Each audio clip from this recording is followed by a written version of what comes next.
안녕하십니까. 철강TV 김홍식입니다.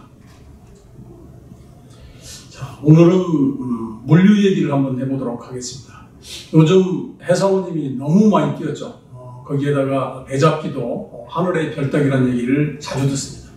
이게 이제 우리나라 얘기만이 아니고요. 전 세계적인 현상입니다. 그래서 오늘은 왜 이런 현상이 나타나는지, 또 언제쯤 이런 물류 대란이 해결될 것인지에 대해서 알아보도록 하겠습니다.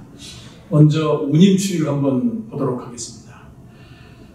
우선 이제 컨테이너 운임 지수를 보면요. 컨테이너 운임 지수에는 우리가 이제 네 가지를 사용하는데 가장 많이 인용되는 것이 중국 상하이 컨테이너 운임 지수. 우리가 이것을 SCFI라고 하는데요. 8월 20일 현재 이 SCFI가 4,340으로 전주 대비 58.65포인트가 오르면서 11주 연속 사상 최고가 행진을 기록하고 있습니다. 또 전월 대비로는 240.18포인트가 올랐고요. 전년 동월 대비로는 3,156.48포인트로 무려 2.7배가 올랐습니다. 벌크선 운임지수를 한번 볼까요? 벌크선 운임지수도 우리 BDI라고 하죠. 이것도 마찬가지입니다. 8월 20일 현재 3,946으로 전주 대비 무려 410포인트나 올랐고요. 전월 대비로는 777포인트, 전년 동월 대비로는 2,495포인트, 그래서 168.5%나 오른 상태입니다. 문제는 이제 선임이 이렇게 올랐음에도 불구하고 여전히 배잡기가 힘들다는 데 있습니다. 자, 그러면 왜 이런 현상이 나타나는지를 알아보도록 하겠습니다. 근본적으로 수급 불균형 때문에 그렇습니다. 우리 이제 코로나 백신이 보급이 되면서 세계 경제는 정확하게는 이제 선진국을 중심으로 빠르게 2020년 하반기부터 회복되고 있는 데 반해서 선봉량, 공급이 여기에 따라가지 못하고 있습니다. 그래서 그래프를 보시면 컨테이너 물동량의 경우 올해 전년 대비 6.8%가 늘었지만 선봉량은 3.4% 증가에 그쳤고요. 벌크선도 물동량은 지난해보다 3.8%가 늘었지만 선봉량은 2.8% 증가에 그쳤습니다. 그런데 이런 수급 문제뿐만이 아니고 여기에 또 부채질을 하는 게 있습니다. 첫 번째가 이제 해운 구조 조정입니다. 사실 금융위기 이후부터 전 세계 해운 시장은 공급 과잉 때문에 선사들이 출혈 경쟁을 하면서 이윤이 급락하는 이런 현상이었습니다. 그래서 선진국의 경우는 2010년부터요. 그다음에 우리는 2016년에 부실 해운사에 대해서 대대적인 구조조정을 시작합니다. 대표적인 사례가 당시 세계 8위, 국내 1위였던 한진해운이 역사 속으로 사라진 사례입니다. 두 번째 이유는 노후 선박에 대한 규제를 꼽을 수가 있습니다. 코로나가 발생하기 훨씬 이전부터 국제해사기구, IMO라고 하죠. 이 해사기구가 환경을 이유로 해서 노후 선박에 대한 운행을 제재를 가하기 시작을 했습니다.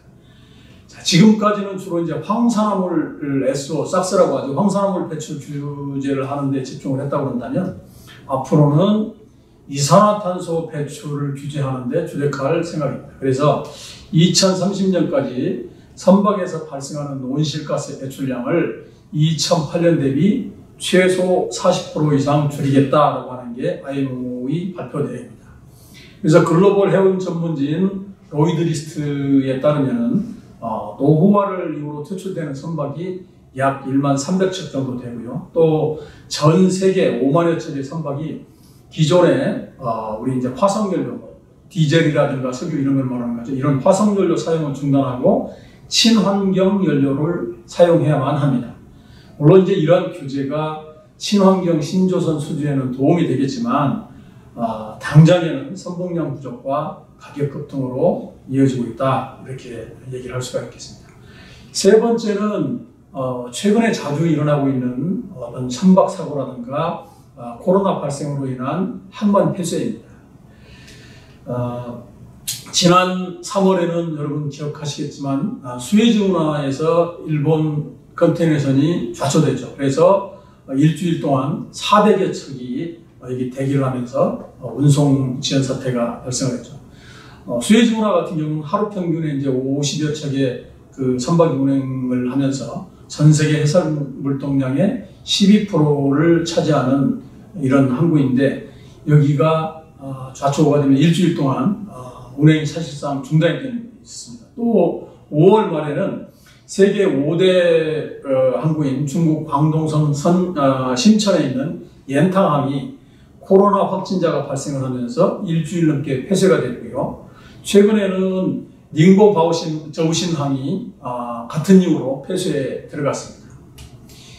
문제는 이제 이런 게 중국 얘기만이 아니죠. 그래서 변이 바이러스가 발생을 하면 뭐 인도도 마찬가지고 미국도 마찬가지고 유럽도 마찬가지고 많은 국가 항구에서 입출입을 제한을 하거나 또 선적이나 화약 작업이 지연되면서 시간이 많이 걸릴 수밖에 없고, 그 바람에 채선적 폭탄을 맞는 경우가 빈번하게 발생하고 있다, 이렇게 얘기할 수가 있습니다. 자, 이러다 보니까 전 세계 해상 운임비가 컨테이너 선의 경우 1년 새에 약 2배가 올랐고요. 벌크선은 무려 3배나 올랐습니다. 그런데도 배 잡기는 여전히 어렵다. 현재 이제 벌크선 운임은 우리가 가장 큰 걸 이제 케이프 사이즈라고, 우리가 이제 흔히 먼 바다, 심해라고 하는 딥시라고 하는 장거리를 운행할 때 쓰는 큰 배 같은 경우에 8월 20일 현재 톤당 49,058달러. 그래서 전월 대비로 거의 뭐 56%가 올랐고요.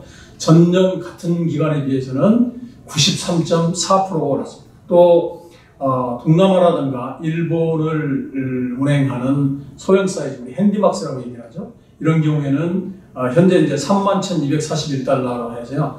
전월 대비로 23.7%, 그 다음에 지난해 같은 달에 비해서는 무려 350%가 올랐습니다. 컨테이너선도 비슷합니다. 아시아에서 미주 동쪽, 동안 지역을 운행하는 40피트 컨테이너, 우리가 이걸 1FEU 이렇게 표현하는데요.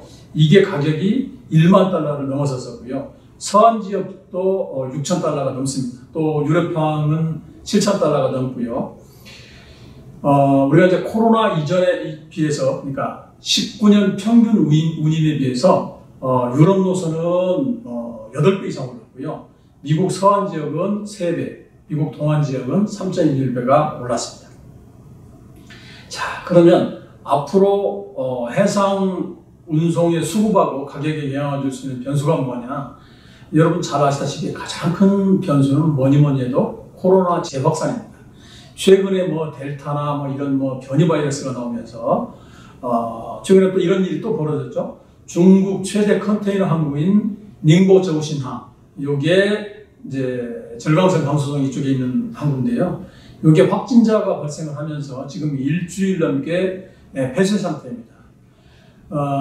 문제는 이제 여기만 폐쇄가 돼서 문제가 되는 게 아니고 이들 배들이 이제 다른 항구로 몰리겠죠. 그러다 보니까 다른 항구까지 채선이 길어지는 도미노 현상이 벌어지고 있다. 그래서 앞으로 근데 문제는 이제 이게 코로나가 어디서 걸릴지 모르지 않습니까? 그래서 만약에 이러한 일이 또 코로나 발생한다 그러면 비슷한 조치가 또 취해질 수밖에 없습니다. 또 하나의 직접적인 변수는 아니지만 우리가 유념해야 될 게 미국의 금리 인상과 중국의 경기 둔화 가능성입니다.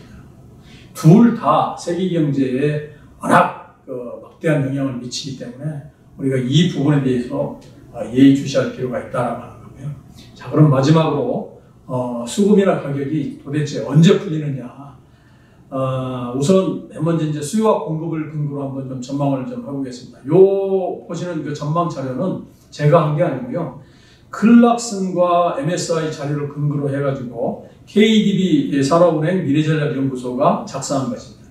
우선 이제 컨테이너선을 보면요, 2025년까지 컨테이너선 선복 증가율보다도 물동량 증가율이 더 높은 것으로 나타났습니다. 그래서 MSI 자료에도 보면 2022년 물동량은 2억 2,650만 TEU에서 2025년에는 2억 5,520만 TEU로 연평균 4.1%씩 증가하는 데 반해서 공급은 같은 기간 2.7% 증가에 그칠 것으로 예상하고 있습니다. 벌크선도 마찬가지입니다. 내년에는 선봉량 증가율이 물동량 증가율을 일시적으로 넘어설 것으로 보이지만 2023년에는 다시 물동량 증가율이 선봉량 증가율을 앞설 것으로 이렇게 MSI는 예상하고 있습니다. 그러다 보니까 이제 운임도 계속 강세가 될 수밖에 없는데요. 앞서 말씀드린 KDB 미래전략연구소는 이 MSI 자료를 근거로 해가지고 컨테이너 운임은 금년도에 피크를 이룬 후에 점차 하락한 후에 2024년부터 소폭 상승하는 걸로 그래프에서 보시는 것처럼 이렇게 예상을 했고요. 벌크선은 시나리오별로 전망을 했는데요. 현재와 같은 추세가 계속된다라고 한다면 내년까지는 강세가 이어지겠지만 만약에 최악의 경우 코로나가 재확산될 경우에는 2022년부터 다시 하락할 것으로 이렇게 예상을 했습니다. 근데 저는 이제 개인적으로 벌크선 운임은 코로나가 아니더라도 컨테이너보다는 좀 빨리 하락할 수도 있겠다는 좀 생각을 합니다. 왜 그러냐면 여기 그래프에서 보시는 것처럼 그 벌크선 수요 구조를 보면 철광석과 석탄이 전체 물동량의 52%를 차지를 하고 있습니다. 그런데 최근 여러분도 잘 아시는 바와 같이 중국이 감산 기조를 계속 유지를 하고 있고요. 또 철광석의 경우에는 전 세계 해상 물동량의 70%를 중국이 가져가고 있습니다. 그러다 보니까 중국의 감산은 이러한 그 컨테이너 수요에도 영향을 좀 미치지 않을까 이렇게 좀 보고 있고요. 물론 이제 여기에다가 코로나가 다시 재확산된다라고 한다면 가격 하락은 더 빨리 올 수도 있겠다 이렇게 좀 예상을 합니다. 자, 오늘 방송 여기까지 하고요. 이만 마치도록 하겠습니다. 감사합니다.